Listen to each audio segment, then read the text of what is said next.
Welcome back. You got Will and I-Man here from the Block Runner, MetaZone, and Rovi, and today we're going to be talking about SudoSwap, which came from P-Dub, right? Is that where you first heard it? No, man. P-Dub just, I think, lives in the same wavelength we do. So, like, as soon as we're making these discoveries and these hearing abouts, P-Dub chimes in. If you don't know who P-Dub is, OG, legacy, meta god. Advisor to Rovi? Advisor to Rovi, just an all-around good human being. But he seems to be, like, on trend very historically, similar to, like, what we achieve or attempt to achieve here on this channel and just in life in general. Yeah. Like, just trying to identify, like, what's coming up next, right? Yeah. So, yeah, the fact that we kind of, like, stumbled onto this at the same time is proof enough that, like, you know, this is something to be talked about, right? Yeah, this is huge. So SudoSwap, I think you discovered it. P-Dub brought it up. He said he's actually using it. Yeah, he's using it. Yeah, because he's like a legitimate, you know, degen. Yeah. You know, he doesn't just find out about things. He wants to, like, get his hands on them. Right, right. And in our case, he does the same thing with our metas, everything, right? He's one of our biggest hosts, supporters, all that stuff. Yeah. If you don't know what that means, yeah, that's another podcast. Yeah. So let's talk about what SudoSwap is. Essentially what it is, it's like Uniswap for NFTs. So basically it's an automated market maker tool that provides liquidity to NFTs. Yeah. And so what you do is you provide liquidity to a given NFT pool that you like, a NFT collection that you like. You supply liquidity for that collection. And what is liquidity, first of all? So why do we need it? So liquidity, having liquidity for a giving NFT means that when you purchase that NFT, you could sell it pretty regularly. Yeah, like you always have the option to basically exchange your non-liquid asset for a liquid one in the form of cryptocurrencies are pretty liquid, right? You can exchange most currencies, at least like put them up to the Ethereum level. Yeah. Which you could exchange with that for fiat, like on almost any centralized exchange, right? So yeah, that makes it liquid. Yeah, and so NFTs are not that. Are not liquid, right? Essentially, when you buy an NFT, you have to hope and wait for somebody to find your NFT and then want to buy it. Yeah, which is somewhat like if you kind of forget about that during like a bull market, just because there's so, especially if you're trading like something with a lot of hype around it at the time. Yeah. Which seems to be how like NFTs usually go. Remember, like it just feels like a camp of degens. Yeah, they just move from project to project to project. So as long as you can follow like that camp around, you're gonna have like existing liquidity for a short period of time. Yeah, right? But here we are. Yeah, we're not in those market conditions anymore. Everybody's stuck holding. Yeah, everybody's stuck holding NFTs, and there's not much people, you know, accepting bids or anymore or bidding for stuff. So here comes SudoSwap. I think the first thing that they built was a swapping tool between NFTs. Yeah, over the counter OTC. Yeah. And so then so they've been around. So they've been around. I think they released that in October 2021, something like that. Roughly, yeah. Yeah, and then just recently, I think in March, they released their automated market maker, which is what we're talking about today. So there's this thread from True Degen, and it's a great breakdown of what SudoSwap is. It is. And I definitely recommend you guys reading it. I don't think we need to go through it here. It just points out like a few key reasonings, I guess, why this is a big deal. Yeah. Not something that we should just, you know, discredit. Like, another project. This could have potential like rippling effects throughout the entire NFT ecosystem, which, you know, if you recall a couple of years ago, like when people, ourselves included, were talking about, you know, Uniswap and other emerging automated market makers, like that was everything. That was the start of the whole craze. You know, that without it, you can't, you know, build protocols on top of these types of primitives, and then manias follow. Yeah, before Uniswap, you had to depend on sexes to centralized exchanges. Okay. Yeah. Centralized exchanges to actually add the token of the one that you're holding into the actual exchange in order to have liquidity. Yeah. And so Uniswap came. It's a decentralized exchange. They provided, I think, the first automated market maker. That I recall. Yeah, I mean, there was other decentralized exchanges before, but they weren't as liquid as they just didn't. Uniswap. They just didn't work. I guess they didn't have the right, you know, I think technical implications. Yeah. So so Uniswap being the I guess the poster child of this automated market maker tool now being leveraged for NFTs, let's talk about the implications of that. So now we're talking about illiquid assets. All of a sudden, there's a method, a decentralized method to provide liquidity for these illiquid assets. So let's kind of define like what that means exactly. So you can provide liquidity on a range, on a specified range, and those NFTs that you're trying to purchase are on a curve, either a linear curve, a flat curve, or an exponential curve. So what that means is you can buy a collection, a whole collection of NFTs in that pool, or you can buy some of the NFTs in that pool. But anytime you purchase NFTs, they'll go up that curve. So in a way, it kind of like it allows the LP contributor to set like a predetermined, I guess, like existing order book in place for people who are trying to, you know, participate in the market activity for this specific asset. Like there's layers as far as like what liquidity is available, you know, and that's determined based on, you know, these curves you're speaking of, right? Right. So if you go to the actual application itself, the protocol, SudoSwap, so I mean, looks like any typical Web3 app, right? You connect your wallet. And there's not many steps beyond that. Yeah. Once your wallet's integrated, you kind of, the protocol knows everything it needs to know about you as far as like how you're going to leverage and utilize the platform. So once you actually select a desirable asset, aka NFT collection, like a pudgy penguin, well, or any, whatever you're feeling at the moment, based ghouls. So I have a set of ghouls here because I was testing out. Yeah, look at that. Oh, you don't actually have them. You wanted to buy. I wanted to buy these. Yeah. Okay. So basically, you select these ghouls. It goes into your shopping cart, and then you can buy an entire set of ghouls or any other NFT a part of this this tool. Yeah. And purchase it all in a single shot. A batch. In a batch, right? But the ones that you're seeing visible as soon as you enter the collection basically are the cheapest ones, aka the floor of the collection, right? So I mean, they've developed like a pretty cool tool. I think it's called sweep mode, where you could literally, if you just intend to, I don't know, control the market a little bit, you want to make a bigger purchase than usual. Yeah. It basically applies all these different curves, I guess, that are being sourced from all these different liquidity contributors, and it's giving you that adjusted price for the bulk purchase, essentially. Right. And so let's talk about some of the limitations to this design. Okay. So NFTs generally associated with unique, non-fungible functions, right? True. Yeah. Each NFT is going to be unique. Therefore, there's a different rarity set for each NFT. You're right. And so if you have an extremely rare NFT, SudoSwap is not the place to go. Meaning, like, if you have, I don't know, a base ghoul that has an attribute that only it's a one of one attribute, right? That making it scarce, highly desirable because of that. Therefore, it demands a higher valuation, right? You wouldn't want to provide your gem of ghoul into like a liquidity pool and then have somebody like sweep it up. And you just lost a ton of value by doing that, right? Now, there's some cases where you do want to do that. Yeah. When you need the cash like quick. Yeah. You could sell your assets at a loss and recoup some of that income. Maybe it's not even at a loss. It's just at a lower valuation than what it's actually worth. Yeah, it's like a time cost analysis or something like that. You know, that's right. You gotta run these risk analysis with holding on to assets. Maybe there's an opportunity lying somewhere else in the DeFi sector or something like, damn it, dude, I'm strapped. I'm like all in NFTs. Right. I really need to free myself some liquidity so I can participate elsewhere. That's right. Maybe if I degen in some like yield farm, I can make up the loss real quickly, stuff like that, right? So this is introducing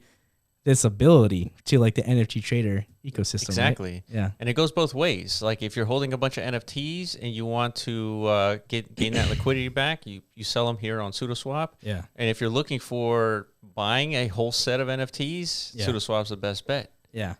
So now you have a new tool in your arsenal to kind of deal with the illiquid assets of NFTs, and if you need that liquidity, I think this is the best tool that's come out so far. Yeah, and we were talking about it a little bit before off cam. Like, what does this really like change about like the I guess the NFT ethos or like the behavioral patterns of NFT owners and traders and stuff like that? I think it changes a lot. It just changes the mentality as far as how to participate in the NFT space. Just I can see people just wanting to make shorter gains. You know what I mean? Like sure, yeah.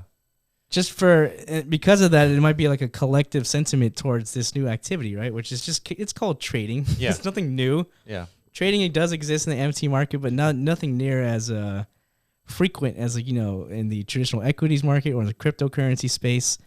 This is injecting that same kind of mentality. You know, it's going to make people much more present in the markets, right? And it's going to give these assets like an actual real-time valuation to them, a real spot price, especially to the floor valuation to them, right? For sure. Which right now is a little shoddy. You don't really know like what the real floor price to an NFT collection is, just because it, you know, might have been several days since something has actually even been like swept from the floor. Right. So you don't know like today's value of like the overall ecosystem. You know what I mean? Yeah, and to add to this, I think SudoSwap has immense value for like the commodities side of NFTs. Yeah. Right? The 1155 tokens. Yeah, like stuff like game assets. Produce. Yeah, yes. game assets. Yeah. Yeah. Well, how come is that? Or why do you think that is? Because well, the reason is because 1155 tokens don't have any rarity associated to them. Yeah. But they're NFTs and they're tradable. And if you have, let's say you're playing a game, a play-to-earn game, and you're collecting these NFT assets that are used to upgrade some other asset in the game, those can be sold in SudoSwap in a way where it's attached to a curve. Yeah. If it's a really difficult asset to obtain in the game, there's going to be a lot of buy pressure, and the value would continuously go up. That's true. Therefore, giving it more incentive to go and mine that asset in the game. Yeah. Because a lot of people don't want to spend that time. Yep. You know, collecting that asset, they'd rather just buy it off the market Yeah. and continue upgrading their assets. So Yeah. I think that's probably one of the main use cases for SudoSwap. Potentially. And that's what's so interesting about this now. The fact that we found out about it so early, which is good, because apparently there's like a looming token. I mean, it's not verified 100%. We just saw it in this article. You would have to go into their Discord and ask the team themselves, like, hey, is there a token coming? You guys planning on it? But apparently it's public information that they are. And let's be real. Yeah. It's a decentralized protocol. It's modeled after Uniswap. Like Uniswap has its own token. If you're going to create like a dApp of any kind, at some point you want to incorporate some sort of DAO governance within. Yeah. And you need a token as of now. Like that is the prevalent, governance tool. Well, not only that, Uniswap has the biggest. Yeah. So that's another video. Yeah. There was another really big announcement for Uniswap that they've like officially formed like a foundation, I guess. Yeah. Voted in foundation. And they own like the biggest DAO at this point. They have the most assets under their management. So that's just a testament to the power of these dApps, right? Like the value that they can create and collectively govern with these tokens. And anyone interacting with the Uniswap protocol back in the day, they got a nice airdrop. And so that's kind of what I was hinting at. Right. Yeah. So this isn't even investment advice. This is like life advice, dude. Just interact. Go out and try some things because you never know. You might just get like a happy bag. Yeah, that's right. Yeah, and that's part of building your on-chain identity, all these things. That's right. Which we talk about on-chain identity in a previous video, so look out for that. But I totally agree. I mean, interacting with SudoSwap is probably a good idea just to first learn about the protocol. Yep. And potentially, I don't know, maybe participate in whatever they're thinking about using the token for, which is beyond governance, the airdrop, and they might have other use cases. But ultimately, SudoSwap is a tool that I think is very needed. Yeah. It doesn't solve all the liquidity problems for the entire spectrum of NFTs. Yeah. But it does for some. Yeah, because you're bringing up unique dilemmas that, the fungible sector doesn't have to deal with. So that's why it's a little more complicated to unlock liquidity in this market. You know what I mean? Yeah. So let's talk about the implications for teams now with this new tool. They have to kind of design new methods to not only release their own NFTs, but also how they're going to put skin in the game. Yeah. Because now you have an ability to provide liquidity to your NFTs. Yeah. And so now teams can now provide that liquidity and then give sort of confidence in their community that in the same way you would if you were launching a token, right? Exactly. Yeah, it's just gonna, I think, strengthen your ecosystem overall. Yeah, if your player base, your community base, whatever, it has, like you said, the confidence in knowing, I could be a participant in your ecosystem by acquiring these assets, but I know I'm not ultimately locked in Right. case, the worst comes to worst, I have some sort of, exit route. That's going to bring in, I think, more participants in the NFT space overall. Right. You know what I mean? Right. Confidence is everything, dude. It's like, not just, confidence. You're not going to get rugged, at least like not entirely. I mean, you can still get rugged in the sense, you just miss your opportunity to exit out on your own. Yeah. Not only that, I mean, the team could still pull their liquidity from all this too, right? So yeah, you can. But nonetheless, it's still going to be an important factor in terms of the strategy these new NFT projects take, because now they can take advantage that this is a new line item in their website that they're going to be providing, 20% of their income on liquidity. Yeah. And so, it's another aspect to, this concept of like speculative NFT launches. Yeah. So it's something to definitely keep a lookout. I think we've covered everything. I think the only thing that we wanted to go over was the pools here. So there's an ability to supply the pool with NFTs or supply the pool with ETH. Yeah. And so here's an example of what that looks like. So we have these ghouls, we have ETH and the ghoul. So NFT. This one has both, right? Yeah, this one has both. Yeah. So here, they're providing 2.49 ETH in liquidity, and there's 14 NFTs. Yeah. 14 so NFTs. If you click on the actual pool, and they have set like parameters, right? Yeah. So current price delta is 0.03, so the swap fee is 1%. So the delta linear, does that mean the price goes up by 0.03 ETH each time one is purchased? I believe it does. So yeah, I think they have incorporated 3 different varieties of curves, if I'm not mistaken. Yeah, so for example, here you are. Yeah, there's like a flat curve, there's a linear one, and I think there's an exponential one as well. So yeah, which is cool. It's very flexible, and this is, whoever created this protocol is very well in tune with like how the DeFi space is evolving. Right. You definitely want to have flexible trade environments like that are automated by the users, the contributors. But yeah, one of the craziest things is the fact that, LPs, they're individuals. Right. On Uniswap, I think it's just like one whole ginormous pool. I think Balancer might have multiple pools contributing to the liquidity of a token pair, but if I'm not mistaken, Uniswap is just, one big pool that everybody can kind of contribute towards. But this is like you set your own pool. Well, I think in Uniswap it's still like ETH, USDC. It's still the pair pools. Yeah. So, but it's not like a collective pool, right? Yeah, meaning like you can contribute. You can have more than one contributor is what I mean. Oh, I see. Per pool. I see. Like there's like 90 pools here. So that means there's 90 individual liquidity providers here. Let's see if you 70 pools. Yeah, you're right. I guess I didn't notice that, but you're right. Yeah, these are all individual liquidity providers. So it's like you get to set your own parameters as an LP,